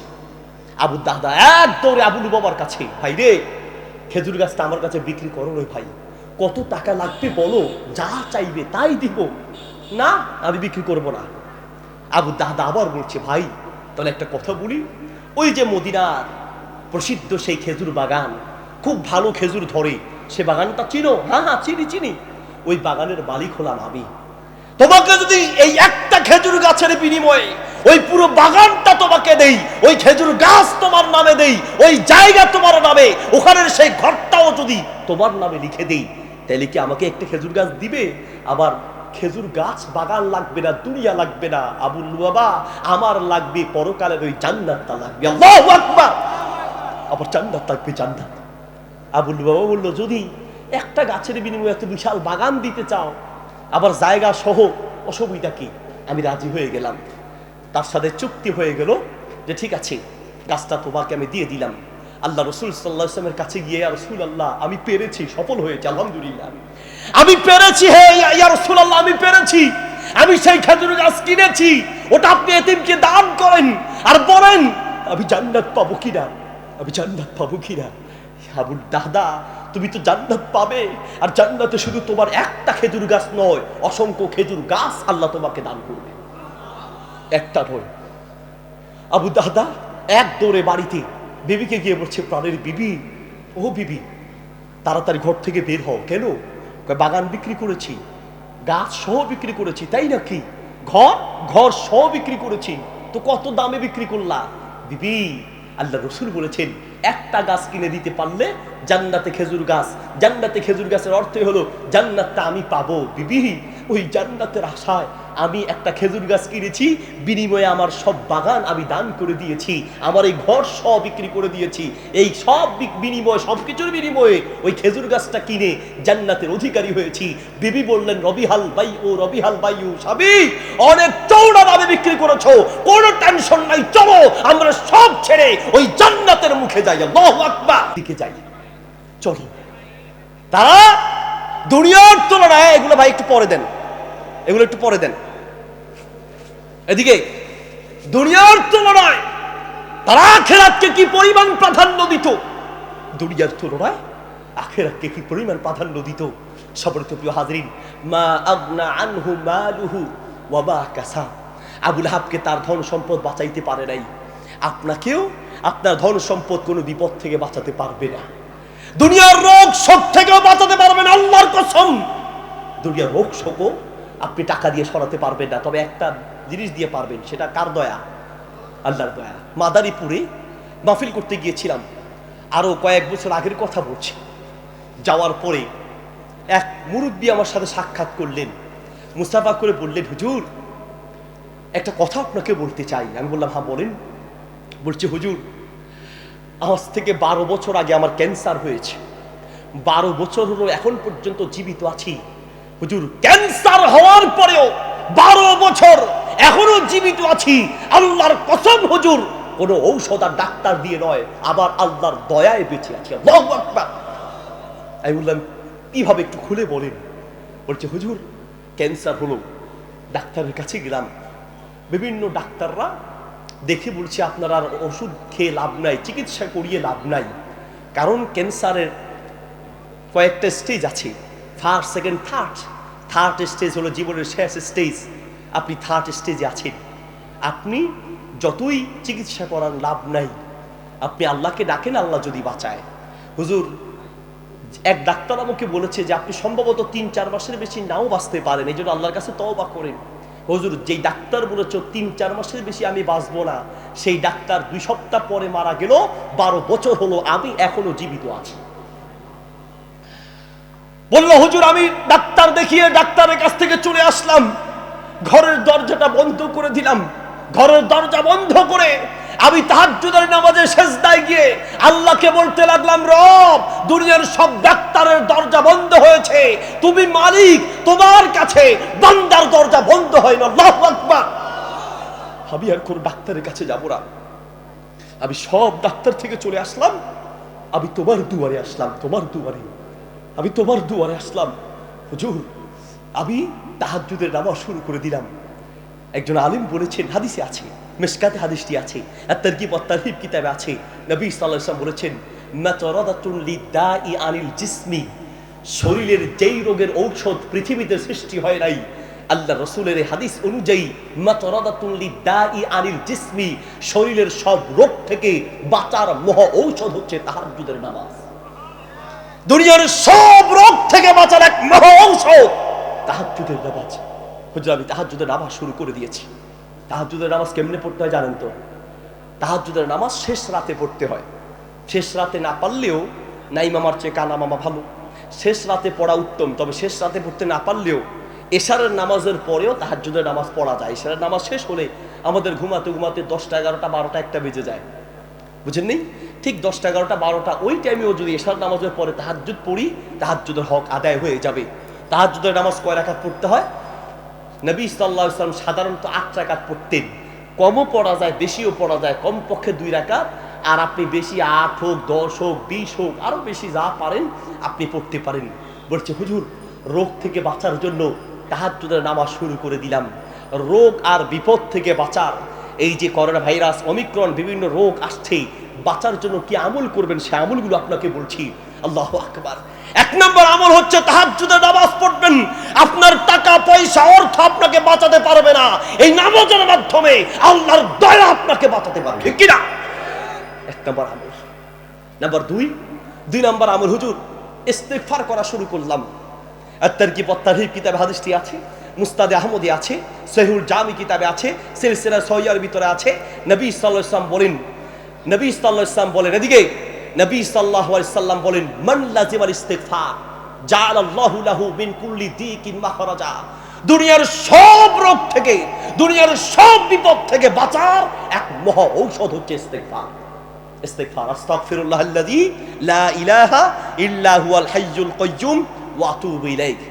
আরো বড় ইস্তিগফার আছে, সাইয়্যিদুল ইস্তিগফার, আল্লাহুম্মা আনতা রাব্বি লা ইলাহা ইল্লা আনতা খালাকতানি ওয়া আনা আবদুক ওয়া আনা আলা আহদিক ওয়া ওয়া'দিকা মাসতাতা'তু আউযু বিকা মিন শাররি মা সানা'তু আবুউ লাকা বিনি'মাতিকা আলাইয়া ওয়া আবুউ লাকা বিযামবি ফাগফিরলি ফাইন্নাহু লা ইয়াগফিরুয যুনুবা ইল্লা আনতা। ইস্তেগফারটা পারলে শিখে নেবেন। বলে হুজুর এত বড় ইস্তেগফার কেমনে শিখবো? এত বড় ইস্তেগফার আপনি শিখতে পারেন না, এত বড় বড় গালি কেমনে শিখেন? এত বড় বাপরে বাপ, রাগ উঠলে বোঝা যায়। আমি কয়েক বছর আগে চট্টগ্রামে একটা মাহফিল করেছিলাম, ইন্টারনেটে সেই বক্তব্যটা আছে। আমি সেখানে বলেছিলাম আমি বহসের সাপোর্টার না, একটা বক্তব্য আছে, এটাকে আবার অনেকে ভুল বুঝেছে। আমি বলেছি বাহসুন বহস, বহস মানে আমি বহস, বুঝেন নাই? আমি বহসের সাপোর্টার না। কিন্তু এই ভিডিও শুনে একজনে বুঝেছে যে আমি বলেছি বড় হজের সাপোর্টার না। আমার এলাকারই এক লোক গরম, হুজুর আপনি বলছেন আপনি বড় হজের সাপোর্টার না, হ্যাঁ তাহলে আপনি মুসলমান কি করে? আমি বললাম ভাই আমি বড় হজের সাপোর্টার না, এটা বলি নাই, আমি বলেছি বহসের সাপোর্টার না। বহস মানে হলো ওই যে খোঁচাখুচি, বুঝেন নেই, দ্বিপক্ষ মারামারি তর্কাতর্কি, এটার সাপোর্টার না। যাই হোক, ওই বক্তব্য দিয়ে যখন আসলাম এক বিদাতি আমার নাম্বার পাইল, নাম্বারটা নিয়ে ফোন দিয়ে এই যে শুরু করছে গালি। আমি লাউড স্পিকার দিয়ে, আশেপাশের লোক কয়েকজন ছিল, সবাই মিলে শুধু হাসতে আসি, আওয়াজ ছাড়া হাসি। এই যে ফোনটা দিয়া এই যে গালি শুরু করছে, আলার ফো আলা, তোরে একবারে হাই ফেললুম, তোরে একবারে মারি ফেললুম, হ্যাঁ সিটং আইলে তোর একবারে গিরা ভাঙি দিউম, আলার ফো আলা। এটা হলো বলা যায়, আরো এমন গালি আছে যা বলা যায় না। তো আমি শেষে বললাম ভাই রে এতগুলো গালি আপনি কেমনে শিখলেন? কোন স্কুলে পড়ছেন রে ভাই? হ্যাঁ কোন স্যারে আপনার এত গালি শিখাইছে? প্রিয় ভাই আমরা এত বড় বড় গালি শিখতে পারি আর এতটুকু দোয়া শিখতে পারি না। ইস্তেগফার, ইস্তেগফার। হাসান বসরি রাহিমাহুল্লাহ বসে আছেন, তার পাশে তার ছাত্র এক লোক এসেছে, ওস্তাদ বলেন তো আমার পেটে অসুখ, কি আমল করব? ইস্তাগফির, ইস্তেগফার করো। আরেকজন এসেছে, আমি বিপদে আছি, কি আমল করব? ইস্তেগফার করো। আরেকজন এসেছে, ছেলে মেয়ে কথা শুনে না, কি আমল করব? ইস্তেগফার করো। যেই আসে অ্যান্টিবায়োটিক ঔষধ কয়টা?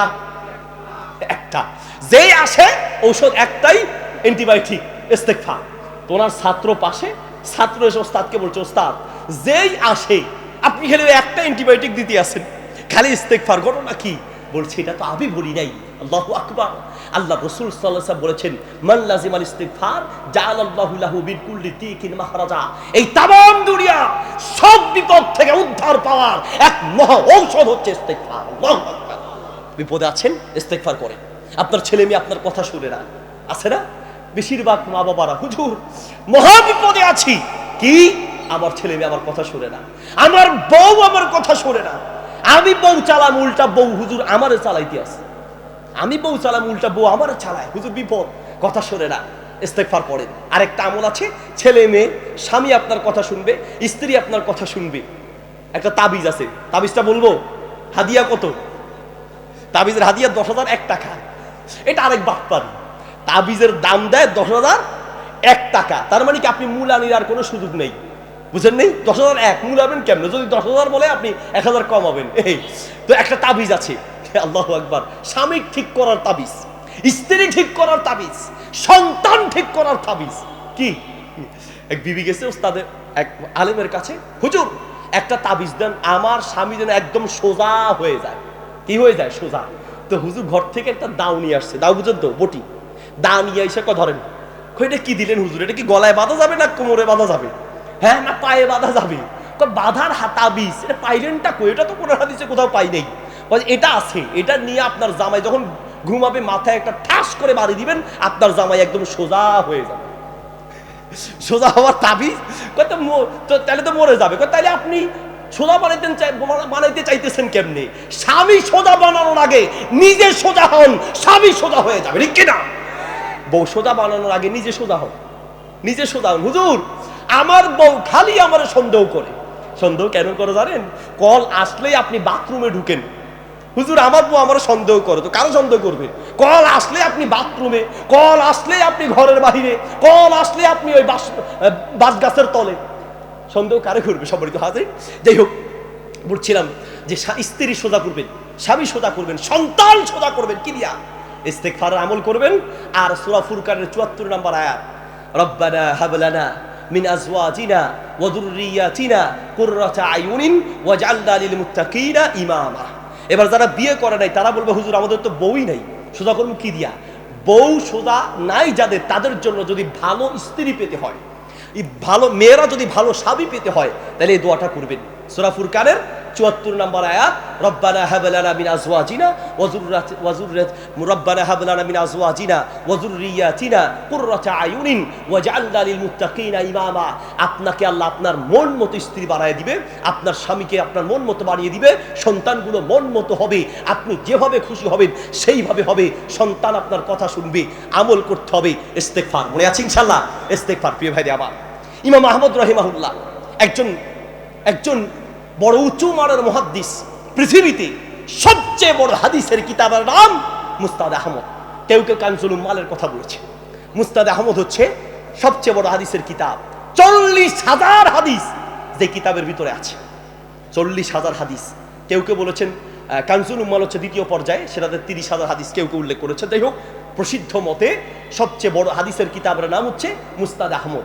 সেই মুস্তাদ আহমদের লেখক ইমাম আহমদ রাহিমাহুল্লাহ, তিনি একজন উঁচু মানের মুহাদ্দিস ছিলেন। তিনি ইস্তেগফারের ফলাফলের একটা ঘটনা তিনি উল্লেখ করতে গিয়ে বলেন, সাফারতু ইয়াউমান, আমি একদিন সফরে বের হলাম, যাহাবতু ইলাল মসজিদ লিআবিতা, রাত্রি যাপন করার জন্য একটা মসজিদে গেলাম।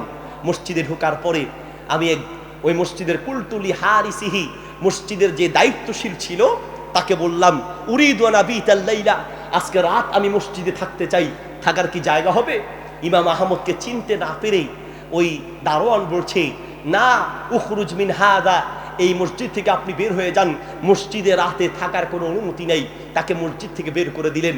তিনি বলছেন, খারাজতু মিনাল মসজিদ ওয়া যাহাবতু ইলাল খুব্বাস, আমি মসজিদ থেকে বের হয়ে এক হোটেল দোকানে গেলাম। হোটেল দোকানদারকে গিয়ে বললাম, কুলতু লিল খুব্বাস উরিদু আন আবিতাল লাইল, আজকে রাত আমি থাকতে চাই, দোকানদার ভাই এখানে কি থাকার কোনো জায়গা হবে? দোকানদার বলল, এখানে থাকার কোনো আবাসিক হোটেলের ব্যবস্থা নাই, তবে ইযহাবমাই ইলা বাইতি, চলেন আপনি আমার সাথে আমার বাড়িতে চলেন, আমার বাড়িতে আপনার থাকার ব্যবস্থা করে দেই। ইমাম আহমদের হাত ধরে বাড়িতে নিয়ে গেলেন। ইমাম আহমদ এত বড় আলেম, ইরিজি ইমাম আহমদ ওই হোটেল দোকানদার বুঝতে পারে নাই, কারণ যারা তাকওয়াবান, যারা আল্লাহওয়ালা, তারা কোনো মোট নিয়ে চলে না। আর আমাদের তো এখন একজন আলেমের সঙ্গে দেখা করতে হলে, ওরে বাপরে বাপ, বড় বড় পীর সাহেবদের সাথে দেখা করতে হলে দালাল একটা দুইটা না ১৪টা ধরা লাগে, ঠিক কিনা? ইমাম আহমদ রাহিমাহুল্লাহ এত বড় আলেম, খুব সাদা সিধা জীবন যাপন করতেন। ইন্নাল বাদাযাতা মিনাল ঈমান, সাদা সিধা জীবন, এটাই হচ্ছে ঈমানের পরিচয়। ইমাম আহমদ রাহিমাহুল্লাহকে ধরে বাড়িতে নিয়ে তার পাশে শোয়া দিলেন। ইমাম আহমদ রাহিমাহুল্লাহ শুয়ে আছেন, আর হোটেল দোকানদার পরের দিন সকালে রুটি বানাবে, রাতে খামিরা বানাচ্ছে। খামিরা বুঝেন? আটা ময়দা পানি দিয়ে খামিরা বানাচ্ছে। প্রতি মুহূর্তে খামিরা বানায় আর মুখ দিয়ে বলছে, আস্তাগফিরুল্লাহ আস্তাগফিরুল্লাহ আস্তাগফিরুল্লাহ। ওই ইমাম আহমদ শোয়া থেকে উঠে হোটেল দোকানদারকে বলছে, আনতা তুকসিরুল ইস্তিগফার, আপনাকে দেখছি বেশি বেশি ইস্তিগফারের এই আমল করছেন, ঘটনা কি বলেন তো দেখি। ইমাম আহমদের এই প্রশ্নের জবাবে হোটেল দোকানদার বলল, ভাই রে, আমি ইস্তিগফারের আমল বেশি করি, কারণ আমার জীবনে যত বিপদে পড়েছি কারো দুয়ারে যেতে হয় নাই, ইস্তিগফারের আমলের মাধ্যমে সব বিপদ থেকে স্বয়ং আল্লাহ আমাকে উদ্ধার করেছে। আল্লাহু আকবার। আমার অন্তরে যত নেক ইচ্ছা ছিল সব ইচ্ছা আল্লাহ পূরণ করেছেন, পৃথিবীর কারো কাছে বলতে হয় নাই। আল্লাহ আমার মনের নেক আশা পূরণ করেছেন। ইল্লা ওয়াহিদা, শুধু একটা মনের আশা বাকি আছে। কয়টা? একটা মনের আশা বাকি আছে, স্রেফ একটা মনের আশা বাকি আছে। তাই নাকি? কোন মনের আশা বাকি? বলছে, এই যুগের একজন নাম করা ইমাম আলেম, তার নাম ইমাম আহমদ। নাম শুনেছি, কখনো দেখার সুযোগ হয় নাই। আমার মনে বড় আশা, যদি সেই ইমাম আহমদকে একবার দেখতে পেতাম। আমি তার আশায়, মনে এই আশাটা বাকি আছে। ইমাম আহমদ শোয়া থেকে উঠে তাকে জড়িয়ে ধরে বললেন, ভাই রে, তোমার আর কোনো মনের আশা বাকি নেই। তোমার মনের আশা পূরণ করার জন্য আল্লাহ তোমাকে ইমাম আহমদের বাড়িতে নেয় নাই, বড় ইমাম আহমদকে টেনে টেনে তোমার বাড়িতে নিয়ে এসেছে। তুমি যে ইমাম আহমদকে খুঁজছো, আমি সেই ইমাম আহমদ তোমার বাড়িতে উপস্থিত আছে। আল্লাহু আকবার। সম্মানিত প্রিয় ভাই, আবার বলতে যাচ্ছিলাম, নাম্বার 2, রোগ আর বিপদ থেকে বাঁচার আমল ইস্তেগফার করা। ইস্তেগফার করা। নাম্বার 3 নাম্বার আমল, রাতে ঘুমানোর আগে নবী সাল্লাল্লাহু আলাইহি ওয়াসাল্লাম একটা আমল করতেন। এদিকে রাতে ঘুমানোর আগে নবী সাল্লাল্লাহু আলাইহি ওয়াসাল্লাম রাতে ঘুমানোর আগে তিনটা সূরা পড়তেন। সূরা ইখলাস, সূরা ফালাক, সূরা নাস।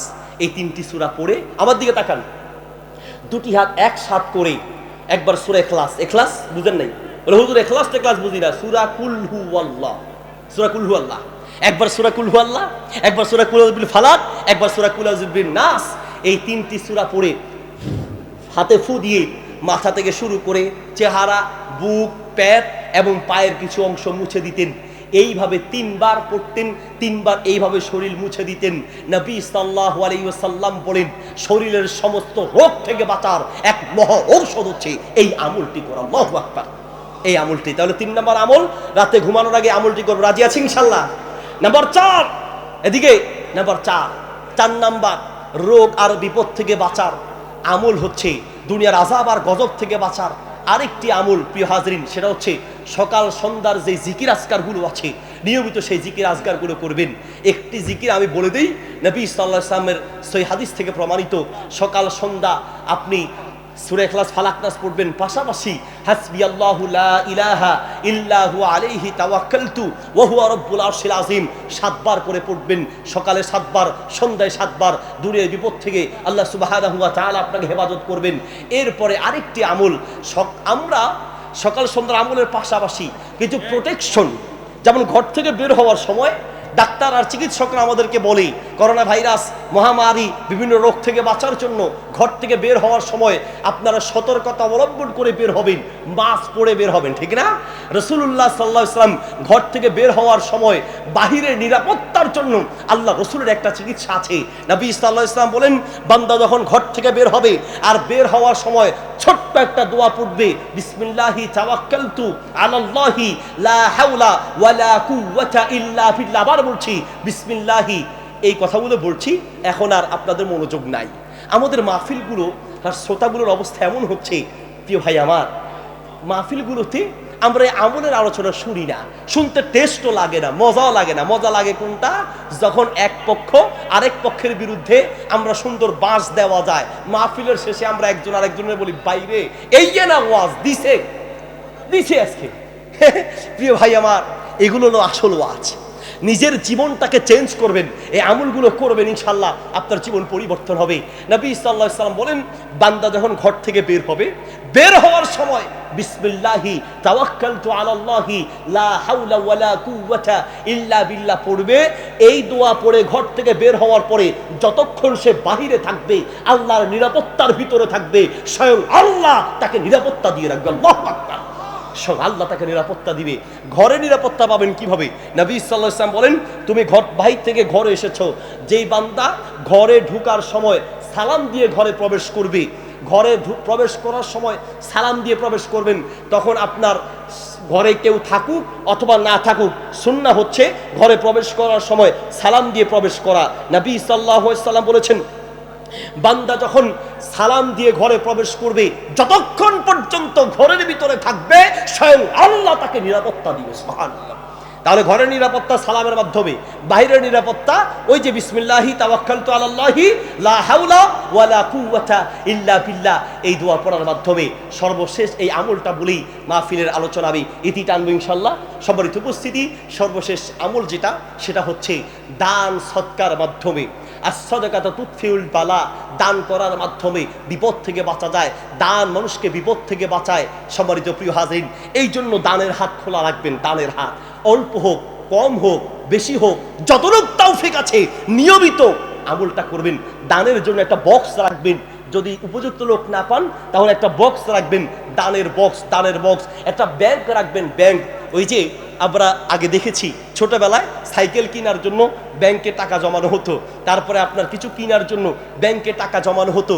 এখনো অনেক মহিলারা, গ্রামের মহিলারা মুষ্টি চাল রাখে, ঠিক না? মুষ্টি চাল। এইভাবে দৈনিক আপনার দানের একটা বক্স থাকবে, একটা দানের ব্যাংক থাকবে। অল্প হোক, বেশি হোক, নিয়মিত প্রতিদিন অথবা প্রতি সপ্তাহে অথবা প্রতি মাসে একটা অ্যামাউন্ট সেখানে জমা রাখবেন, দানের বক্স। নবী সাল্লাল্লাহু আলাইহি ওয়াসাল্লাম বলেন, আস-সাদাকাতু তুতফিউল বালা, দান করার মাধ্যমে বিপদ থেকে বাঁচা যায়। দানের হাত খোলা রাখবেন, কিয়ামতের মাঠে জান্নাত পাওয়া যায়। নবী সাল্লাল্লাহু আলাইহি ওয়াসাল্লামের কাছে আল্লাহ রাসূলের স্ত্রীরা প্রশ্ন করলেন, ইয়া রাসূলুল্লাহ, কিয়ামতের মাঠে আপনার সঙ্গে জান্নাতে সবার আগে মিলিত হবে কে? আল্লাহ রাসূল বলছেন, আমার সাথে জান্নাতে সর্বপ্রথম মিলিত হবে সে যার হাত লম্বা। যার হাত কি? লম্বা। মহিলারা আর দেরি নেই, যায় একটা কাঠ নিয়ে এসে হাত মাপা শুরু করছে। কিছু কিছু মহিলা তো এক লাইন বেশি বুঝে, ঠিক না? হাত মাপা শুরু করছে, কার হাত লম্বা। আল্লাহ রাসূল সাল্লাল্লাহু আলাইহি ওয়াসাল্লাম বললেন যে এই লম্বা হাতের কথা বলি নাই, বরং আমি বলেছি যার দাঁড়ের হাত লম্বা সে আল্লাহ রাসূলের সঙ্গে জান্নাতে আগে মিলিত হবে। সুবহানাল্লাহ।